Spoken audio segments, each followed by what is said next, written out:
Hi all, இன்றைக்கி நம்ம சேனலில் குலாப் ஜாமுன் தாங்க பார்க்க போகிறோம். அதுக்கு readymade gulab jamun mix packet தான் எடுத்திருக்கேன். கொஞ்சம் கொஞ்சமாக தண்ணி சேர்த்து நல்லா சாஃப்டாக பிசைஞ்சிட்டே வரணும்.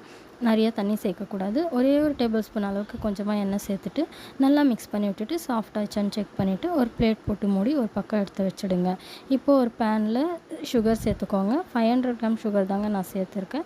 எந்த கிளாஸில் சுகர் அளந்தோமோ அதே கிளாஸில் வாட்டர், சுகருக்கு ஈக்குவலாக வாட்டர் சேர்த்துட்டு நல்லா கொதிக்க வைக்கணும்.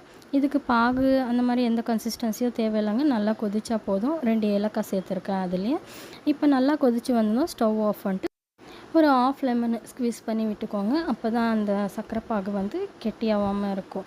இப்போது ஒரு பேனில் ஆயில் சேர்த்துக்கோங்க. ஆயில் நல்லா ஹீட் ஆகிறதுக்குள்ளே நம்ம மாவு எடுத்து வச்சுருக்கோம் இல்லையா, அதை குட்டி குட்டி ரவுண்ட்ஸாக பால் மாதிரி பண்ணிக்கலாம்.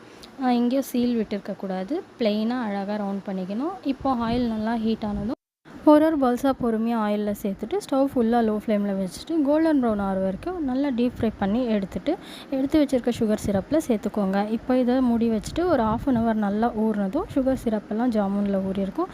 இப்போ சூப்பராக குலாப் ஜாமுன் ரெடி ஆகிடுச்சிங்க. இந்த வீடியோ உங்களுக்கு பிடிச்சிருந்தா எங்கள் ஐடியா ஃபாலோ பண்ணிவிட்டு ஒரு லைக் பண்ணிக்கோங்க. எங்கள் யூடியூப் சேனலை சப்ஸ்கிரைப் பண்ணிக்கோங்க. தேங்க்ஸ் ஃபார் வாட்சிங்.